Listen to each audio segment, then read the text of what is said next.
Hello, and welcome to My Dad Listens to This. I'm Juliet the daughter. I'm Kevin the dad. All right, Dad, do you want to tell our listeners what this episode's album is going to be? Sure. Juliet picked Tango in the Night by Fleetwood Mac, which, first off, I'm surprised that she picked that one because usually you think Fleetwood Mac, she'd pick Rumors, but she did not. I didn't. I did that on purpose, too. I didn't want Rumors to be the first Fleetwood Mac one that we did. Okay, I'm just going to give a quick background. The lineup that we're listening to is John McVie, Mick Fleetwood, Lindsey Buckingham, Stevie Nicks, and Christine McVie. This is the 10th version of Fleetwood Mac. Which when Dad told me this, I was shocked. I was like, wait a minute, you mean they're not the original members? No. The first version of Fleetwood Mac came out in July of 1967.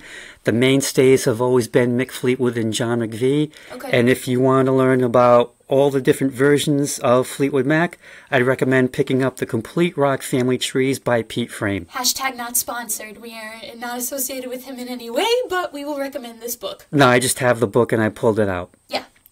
Alright, so I thought we'd start this episode with a fun little game here. We have pictures of all the members of Fleetwood Mac inside the jacket of the CD, and I'm gonna guess who's who, and Dad is gonna tell me if I'm right or not. Alright, so starting on the left, got a guy with a hat and a beard. I'm gonna guess that's Mick Fleetwood? Yes. Okay. Then the next guy, he's got a slightly big nose and some facial hair and slightly balding. John McVie? Yes, so now you've got Fleetwood and Mac. Okay. Okay. So then you've got the woman in the middle. I'm assuming that's Christine, Yes. Okay. Then that would leave Lindsey Buckingham, the guy in the Pets at Pose, and Stevie Nicks with the 80s hair. Yes. I got it! I didn't think that I would. Oh, good for you, Jules. Thanks, Franklin. All right. All right, a little background on this album. Came out in 1987 after a 5-year dry spell. From the hiatus, if you will, from their 1982 album Mirage. And before that it was Tusk, and then before that it was Rumors. And I think everyone has always expected them to do a sequel to Rumors, but that's never happened. And I think they kind of hold it against the band, because I know when Tusk came out, it was so unexpected. 2-record set of what the heck is this? Because it was definitely not Rumors 2. And I think it cost the band probably sales. I don't know what it did to them psychologically, but it was, they just knew they did not want to do Rumors Part 2. So they just completely went in the opposite direction. Well, they're creative people. Of course they don't want to stay in one mold. Yeah. Do you remember what the critical response was to Tango in the Night when it came out? Kind of indifference, I suppose. It's like, okay, another album that they put out. Okay. Which, again, I think it's because this isn't Rumors 2, so we automatically hate it. Now, how many times did they break up and get back together? And are they still together? Or are they just done another hiatus? Or is it like, nope, we're not doing another thing again, we're definitely done? I don't know. But I think, let's see, Lindsey for the second time is not with the band. I don't know if he quit or fired or what have you. I know that they had to hire 2 people to take his place like they did the first time. And I think it's just to go out on tour. I'm not sure if they release albums anymore. I know that Lindsey and Christine came out with an album about a year ago. Because they were kind of waiting for Stevie to get her act together to write some songs. Nothing was happening, and they thought, you know what, we've got our own stuff. Let's just go in the studio and just record it. So when they do get back together, or when they did get back together, I should say, what made them do it? Was it just money, or things had cooled down and they felt like they could all work together again? You know, I'm really not sure. I couldn't say. If someone does know, please let us know in the comments. Alright, so, initial impressions of the album. So, I think an interesting way for me, if I would describe this album, I would actually put it on a line graph. Because for me, the first song was very strong, but then the line goes down a little bit up until the middle of the album. Then it goes right back up briefly, and then it goes back down again. but there wasn't really anything that was terrible, bad, or awful. The songs that I didn't like were just okay, meh, or mediocre. And the songs that I really liked, they were catchy lyrically and musically, and coincidentally, out of the three that I liked, two of them were written by Lindsey Buckingham. So I guess you could say he's my favorite member of the band. I don't have a strong enough opinion, but maybe. And I also love how this album had every instrument shine. It's like there wasn't one instrument overpowering another or trying to mask another on purpose. And this was a lot more pop-sounding than I was expecting. Because I was expecting it to be, you know, standard rock and roll band. You got your electric guitar, lead guitar, the drums, and the bass, and that was it. But I was like, oh, this is not what I expected at all. And even if I didn't like the songs, each one had a strong beat that made me bob my head whether I wanted to or not, because it just gets to you and you can't help but move. Mm-hmm. How was it for you? Well, I think the reason that it's pop is because, to me, Lindsey has always been like, how can I put this? I guess Brian Wilson's best student. Like, Lindsey has always wanted to be Brian Wilson in that, you know, using the studio as an instrument itself. I mean, if you listen to this album, there's so many things going on with songs. Like especially with he likes to use voices as musical instruments. Yes, that's a good description. Because that explains why the voices sound like how they do, especially with one particular song. And I think that's what happened when Tusk came out after Rumors. It was just, you know, let's throw it all against the wall and see what sticks. So is there a lot of keening? What's that? Kind of like a lot of vocal moaning, or like just making a bunch of vocal noises to be experimental or something like that. Yeah, I think probably with the latter, to be experimental. Okay. And then after Tusk, they came out with Mirage in 1982, which was definitely dialing back on the creativity, I guess, as it were. And it's not my favorite album by them. It's it's okay. So what is your favorite album? Or should we save that for another episode? I guess another episode. I mean, it's going to be a toss-up between Rumors and Tango in the Night. Oh, really? Okay. Yeah. Yeah, and I think between the 5 years between Mirage and Tango in the Night, there were solo projects, and I think Lindsey got his experimental stuff out of his system, but he also brought it to Tango in the Night. Speaking of solo stuff, this is kind of off topic, but do you know what year Stevie Nicks did the song with Tom Petty? Oh, I want to say, maybe 79 or Really? 80. I'm not sure. Oh, okay. I know it was her first solo album. I cannot remember the year that it came out, though. Okay. Well, let's get into the song by song, shall we? We shall. All right. Big Love. Those three notes, I could listen to them on end for hours and hours and hours. The bum bum bum. Diddle-doo, diddle-doo. Yeah. Diddle-doo, diddle-doo. Dun, yeah. I thought that the moaning was an interesting touch. Oh, I got a good story about that. Oh, well, I'm going to ask you a question, so maybe it has to relate to the story. I thought it was an interesting touch, and I couldn't believe how toward the end the music swelled with the moaning to reach, what word shall I use? Climax? Yeah. And then... Smithers, I believe you owe me a Coke. And then, just when you think it's going to have this maybe musical burst at the end, like the final notes of A Day in the Life on the Sgt. Pepper album, it does nothing. It went nowhere and it ends abruptly. Tease. And it's a tease like the female love interest on the song, on again, off again, but he desperately wants to have her in his life and have sex with her. And my question, which I think might get into your story, is, do we know who the female is doing the moaning? Because if it's Stevie, then that's going to open up a whole can of past worms. No, it's Lindsey himself.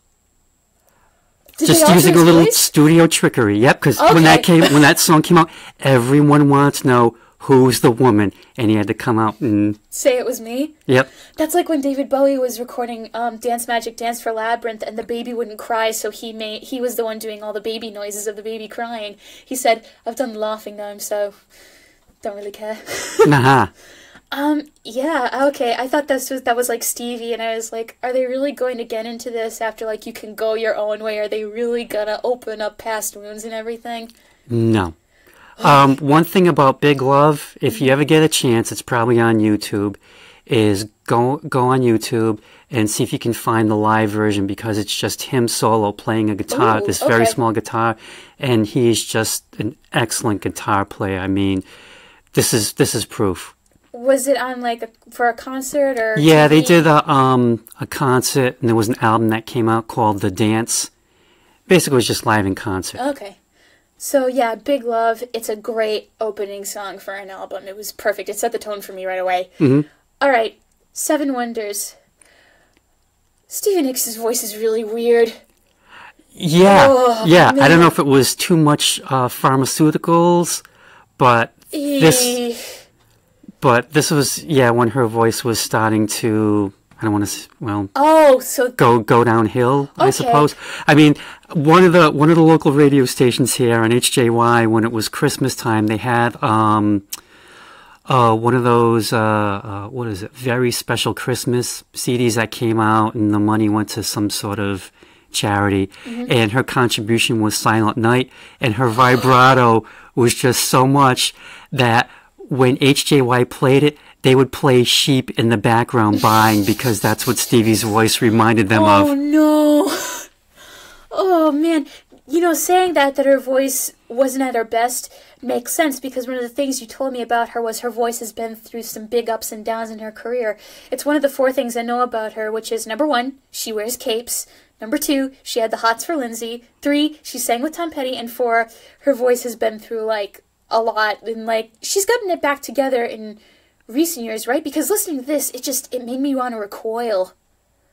Yeah, I assume she's gotten it back to where it should be.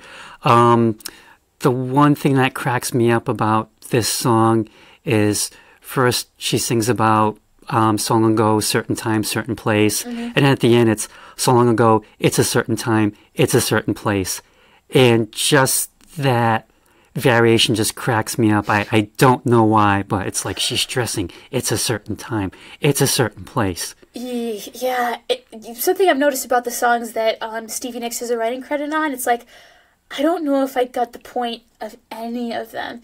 But I will say, whenever I listen to her songs, I can picture drunk girls singing them at a dive bar's karaoke night, or lip-syncing to them in her car as, like, power ballads, or, like, hell yeah! Well, I think she's always had that reputation of being mystical, so... Yeah, can you explain to me how she became such an icon? Because I don't get it. Can you, like, explain, like, why everyone made a big deal about her and her solo career? Because, like, it's just going over my head right now. Maybe I just had to be born then, or... Yeah, maybe you probably had to be, like, a teen girl at the time, I suppose. I mean, the other thing for guys anyway was because she had the Farrah Fawcett hair, and she was definitely the hottie of the group. So her success has to do with her appearance more so than her musical capabilities? Or... depending on your gender? Oh, so... your preferences? Okay, so a certain person might say one thing, but another person might say another thing. Yeah. About her. Okay. I mean, when she, was on the first Fleetwood Mac album that she and Lindsay were on, called Fleetwood Mac, oddly enough, like, her big song was Rhiannon, which was about this witch, I suppose, and that's how she got the reputation of being mystical. In the occult or something. I've heard that about her, like, that was a rumor, like, ooh, she's a witch or something. But I don't think that's true. No. At least, no. We don't know. No. Trying to make some rumors for the internet, and Dad's shooting them down. Now, before we get to the next song, I want to ask you something. Mick Fleetwood and John McVie, are they just instrumentalists? Do they ever sing, or is singing not their thing? Singing is not their thing. I know Mick Fleetwood had a band called Mick Fleetwood Zoo, and he had someone else doing the singing on that. As far as I know, they've never taken leads on songs. So it's like... they're just a very, very solid rhythm section. Okay, so it's like Carlos Santana naming his band Santana, but he's not the lead singer. Yeah.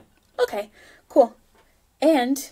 if you're lucky enough, you can make a cameo on Star Trek as a fish alien. Yes. Which was awesome. If you haven't seen that episode of Star Trek The Next Generation, where Mick Fleetwood is an alien wearing a shower curtain, has a fish head, go watch it. It's a great cameo. Alright, Everywhere. Oddly enough, I prefer Christy McVie's singing voice to Stevie Nicks' by quite a lot. It's just something about the songs that she writes and the sound of them, it just fits what she's singing about. Now, what I want to know is, does she always sing these unrequited, failed love songs? Because all of her songs on this album are pretty much that. No. Okay. No, I mean, on Rumors, she sang You Make Lovin' Fun, which definitely was not unrequited. Of course, she also wrote it about, I don't know if it was like one of the engineers or a roadie. It was definitely someone she was having an affair with at the time. My. But, I don't know, I always thought, I never thought of Everywhere as being like an unrequited song. Kind of stalkerish, maybe. I think of it as like, this song is saying, I'm head over heels in love with you, and I can tell it's all gonna go wrong, so let's enjoy it while we can.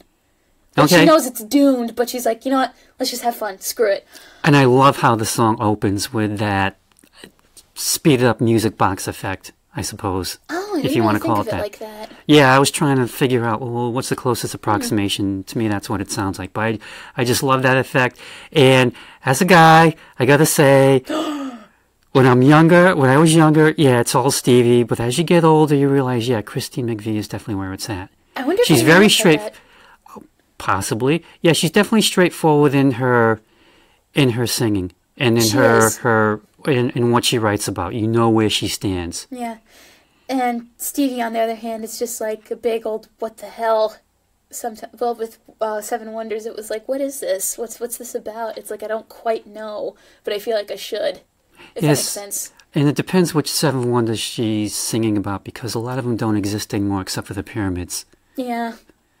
I don't know if there's Seven Wonders of the modern world, but for the ancient world, they're pretty much gone. That's a debate for the internet about the Seven Wonders of the modern world. Oh, okay. I'm pretty sure someone's got a list somewhere. So yeah, Everywhere, it's not my favorite song. What? No, hold on! You didn't let me finish. It's not my favorite song on the album that Christy wrote, but I do have a favorite song by her that we'll get to later. Okay? Okay. Cool your shorts. Shorts cooled. Okay. Alright, next song. Caroline. The percussion in this song is amazing. Just all those drums going all at once. And also, Lindsay is really able to add more syllables to the name Caroline. And the sequence of the notes is really easy to sing to, because it gets in your head pretty quick. And pretty sooner or later, you find yourself singing along, even though it's only been 30 seconds. And it seems like whoever this Caroline is, she's a basket case that drives him crazy. And I'm like, is this a reference to Stevie? Stay tuned. Other than that, it's okay. The most memorable parts for me are the name and the drums. Like, I could picture, like, this reminded me of an activity I had to do in first grade where we had to count out the syllables in our name, like Juliet, 3 syllables, Caroline, 3 syllables. So I could imagine some girl just, like, saying that her name is, like, no, my name is, like, 9 syllables. And the teacher going, what do you mean? And then she starts singing, Caroline. I just thought that would be funny. Well, the reason I thought that he might have used the name Caroline was because Brian Wilson, there's a connection. He did a song called Caroline No, which was on Pet Sounds. But yeah, for this song, it's more like the singer than the song itself, because there's not a lot going on lyric-wise. Yeah, there's not. It's probably like I was reading the jacket of the CD, and it's pretty short in terms of lyrics and pretty simple. Yeah. Alright, Tango in the Night. I love how this song slowly kicks into high gear. Like, it perfectly catches the mood of what he's singing about, where it's like, you know, you're just about to drift off to sleep at the end of a long day, and then a memory grabs you, and you just jolt awake because it's in your head.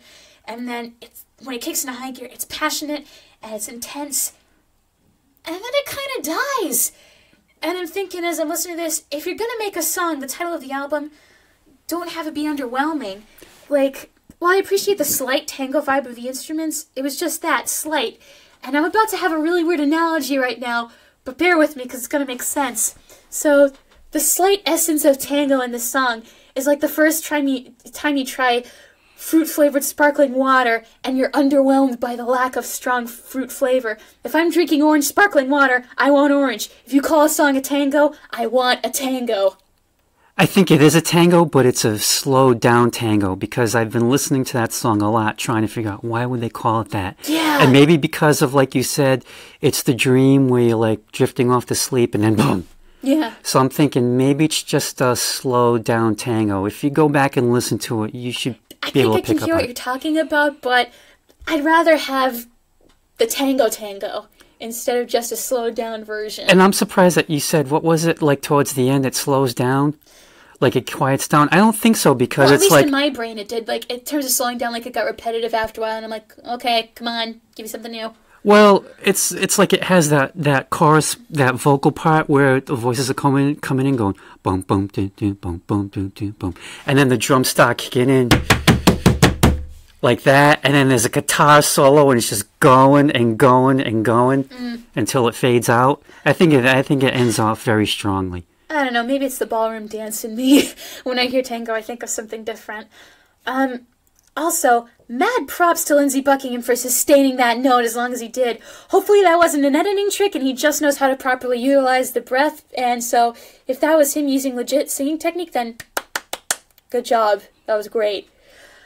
Okay, mystified. So, you know how sometimes a really good moment is preceded by a not-so-good moment, and when the good moment comes, you're kind of thrown off guard? Yeah, the song is just meh for me, slow and boring, but when the next one kicks in, it's a wonderful shock. So, I don't really remember too much about this song, so if you have anything to say, Dad, you can just take it from here, because I got nothing. It's kind of a placeholder, I suppose. I mean, I like it, I don't love it. I mean, I can recall the words, and it's Christine singing, so, you know, that works for me. But, yeah, not her most memorable song. This would be the song where, if this was playing at a karaoke bar or at a concert, and you really had to pee, this would be the song where you could be like, well, I'm gonna go to the bathroom, be back in 5 minutes. Like, you could skip it, and, yeah, it wouldn't make a difference if you heard it or not. Alright, Little Lies. This is so good. This is probably my favorite on the album, tied with the next song. And it's interesting how I like this song and Christy co-wrote it with someone else. And I've definitely heard this song before, and that's why the lyrics were so catchy to me. The layering of the vocal tracks work really well, and the album has, for me, this whole ethereal vibe to it. But for me, this is a song where the ethereal vibe pays off the best in the best way. And the message is perfect. You're an asshole, but I love you, so lie to me, that way everything can be perfect in our heads, and... oh, this song is so good. Oh, and Stevie, if that's you in the background singing along, then shush. Oh, I love this song. It's so good. Okay, yeah, the guy that she co-wrote it with, Eddie Quintela, nice Portuguese boy. Hey! She ended up marrying him.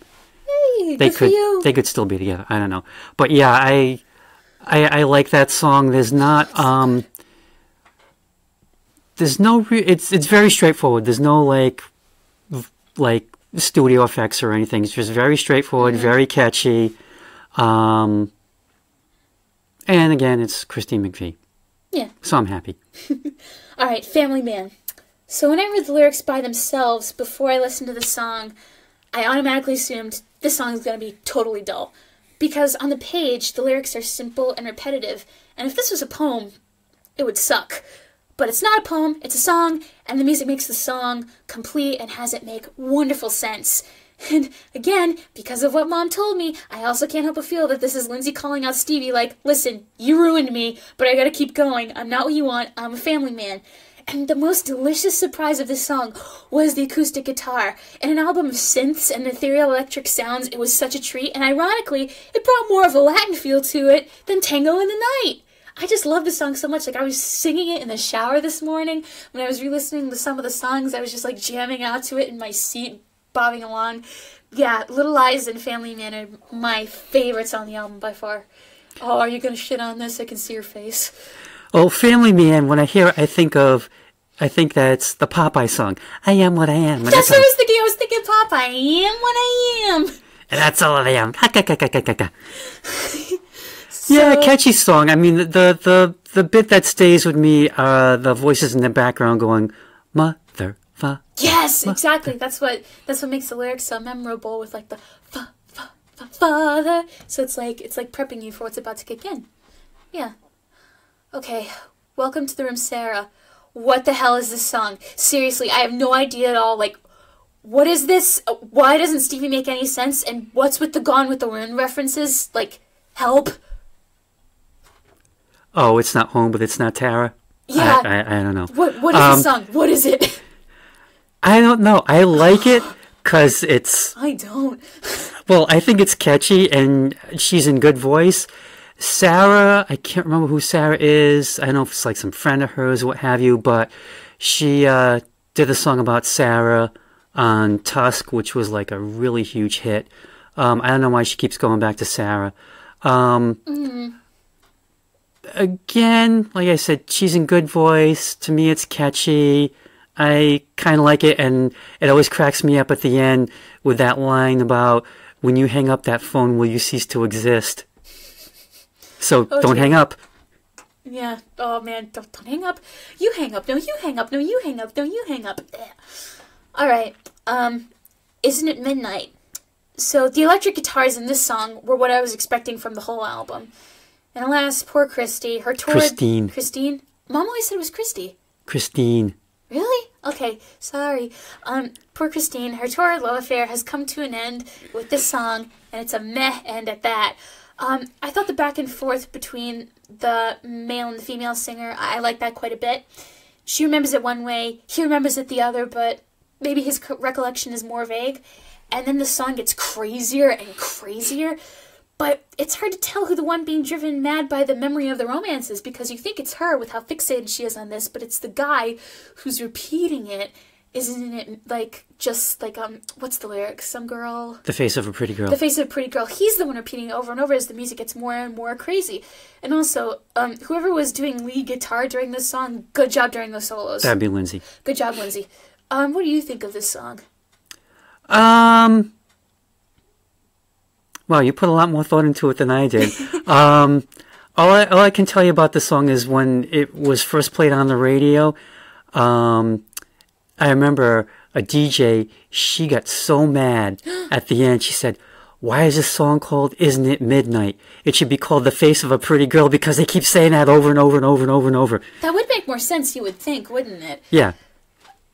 Yeah, how many times does she say "Isn't It Midnight" compared to, like... It's way less than she says "The Face of a Pretty Girl." Maybe 3 times throughout the whole song. Huh. Maybe there's a hidden meaning or something to it. That we'll never know. It could be. Yeah. When I See You Again. Ugh. I hated how Stevie pronounced the word baby. It was like, please stop, this is getting weird, and it doesn't get better when she keeps repeating it either over and over. And... I was re-listening to this song last night as I was typing my notes for this. Listening to this song with headphones on was even worse, because you could hear how raspy her notes were, and I was just going, ew. Like, I wanted to take them off, but I couldn't because I had to be sure I didn't miss anything. Ugh. Okay, I have to say, when we were listening to this CD in the car yesterday on the way up to Boston, that was the first time I have heard that song in probably 30 years. This is another bathroom break song, then. Well, no, because the first time I heard it on CD, I thought, this is so terrible. So every time I'd listen to the CD, skip. And when I uploaded it or downloaded it or whatever, loaded it to my iPod, you didn't download that song? Left that song off. And then when I heard it yesterday, I thought, oh my God, now I remember why it's all those, what's the matter, baby? What's the matter, baby? Yes, what's the matter? What's the matter for you, eh? Breaking your face. Yeah. What's the matter with you? Yeah. We're all gonna hit you in the face with a banana if you keep talking about a baby. So it's interesting though that you bring that up about how you choose not to download certain songs, because today, when you're streaming music, or if you're still buying your music from iTunes, cherry-picking songs is a lot easier than I think it used to be. When you had to download the CDs onto the computer and, you know, download them again onto your iPod separately and then select the songs. It's like now you totally have the option online of being able to download just single songs and not the full album. So I don't know if that's... In some cases that might be a good thing, or in some cases that might be a bad thing, because you're missing out on the whole picture. Well, I guess for some artists it might be a good thing because they might only have 1 or 2 good songs in them, as opposed to a whole album. Yeah, I feel like you may be seeing that a lot more now, because people know as long as they get a hit single that has more than 1 million views on YouTube, or more than 1 million people stream it on a website, then I don't really need anything else. Mm-hmm. You and I Part 2. this was a mess song to end on. I don't know. I didn't really care for it. Didn't really grab me. But it would be interesting to hear part 1, though, with how different you told me it sounded. And it makes me wonder how far in advance this whole thing was planned out that they actually came up with a part 2. You know what I mean? It's like, did they know that they wanted to put a part 2 if they ever came up with one on a separate album? Like, what's their thought process? I don't know, but like I said, part 1 is the B-side of a 45, which I do have. I can't remember if it's the B-side for Big Love or 7 Wonders. I think it might be for Big Love. And for those of you under a certain age who don't know what a 45 is, it's a piece of vinyl that you would put one song on one side and one song on another side and play it at 45 revolutions per minute. Back then we called them singles. Yeah, and they're like they're slightly bigger than CDs, but smaller than a full record. Yeah, they're 7-inch. Now, revolutions per minute means that how many times that it turns around and it turns. Yeah. Okay, that's what I thought. So, You and I Part 2, I love this song. I love it. You can have your song and keep it in your own way, then, like Scrooge. I will. You keep Christmas in your way, and I'll keep Christmas in mine. But you don't keep it. Well, let me leave it alone then. Fine. Yeah. But no, I love this song. I love the harmonies. I love the I just love the whole thing. And I just love the lyrics about, he doesn't want to wake up. He doesn't want the day to interfere with whatever it is they've got going on. And I just absolutely love it. To quote Church Lady, well, isn't that special? And to quote me, yes, it is. Yeah, I think it's just so catchy. This just points out that music is very subjective. And personal. Yeah. All right. And so after this album, let's see. I know they did the best of, they did a box set, they kicked out Lindsay, they brought in 2 people with whom they recorded an album that kind of didn't go anywhere. And then Lindsay came back. And now he's gone again. So this version of Fleetwood Mac, they have not recorded an album since Tango in the Night. Okay. They're in the Rock and Roll Hall of Fame. What year did they get inducted? I don't know, but they are in it. And like I said, one of the founding members, I believe it was Peter Green, he was on stage with them. He had to explain who he was. Like, hi, founding member. Ooh, yep. Ouch. That's like if you took the Beatles when they got on in the Rock and Roll Hall of Fame, and you brought back Pete Best. Hi, currently a baker, not bitter. Or like if Stu Sutcliffe was alive and he came back from like painting in Germany with Astrid, or something like that. Yeah. So we should do an episode on the Rock and Roll Hall of Fame itself at one point. That's going to result in a lot of griping from you, and I feel like I need to prepare myself for that before we ever do an episode. Yeah, that's a good point. Yeah. All right, so let's hear your final thoughts, and then we'll go to my final thoughts. My final thoughts are, like I said, it's probably it's my second favorite album by them. Yeah, Rumors is going to be first, followed by this, followed by Tusk, then Fleetwood Mac, and then I'd put Mirage last. Okay. But yeah, I love this album, except for that When I See You Again song. Baby. What's the matter, baby? Don't you dare. Alright, so, is this an album that you should listen to entirely or cherry pick? In this scenario, I will say, listener, it's entirely up to you. The songs that didn't grab me kind of faded in with the rest because a lot of these songs sounded very similar to one another. But the ones that I liked had me jamming out in my seat. So, should you try this album? Yeah, absolutely. And you may find some stuff you like, and if you don't find anything you like, then that's okay too. So before we conclude, I just wanted to... Oh, go ahead. I was going to say, from my point of view, yes, listen to the whole album. Like I used to when I was a kid. We listened to a whole album, and we liked it or we didn't like it. All right, Dana Carr. And then back then, we'd have to pick up the needle and move it over and go to the next song. We worked at it. Darn it. Oh, there's so many comments I could fire off right now, but I can't because you're my dad and I don't want the internet to make a stink. Alright, so, as of this episode, we have reviewed 3 albums so far. So, I found that an interesting way to rank each one so far is how many songs from the album did I add onto Spotify? Now, we're not going to count the Beatles in this one because I already have all of their albums saved on Spotify, so Revolvers is not on this list. So far, Fleetwood Mac's Tango in the Night is the winner, with 3 songs from the album downloaded on Spotify, which is 25% of the album, while Rick Derringer's All-American Boy only has 1 song added onto Spotify, 8% of the album. Let's see how many songs next week's album will have me add. Oh, wait a minute. You'd only save 3 of these songs? Yes. Ugh, are you sure you're my daughter? You know, this might be the 2% of me that's mom. Ugh. I guess. And on that note of disappointment, we are going to leave it there.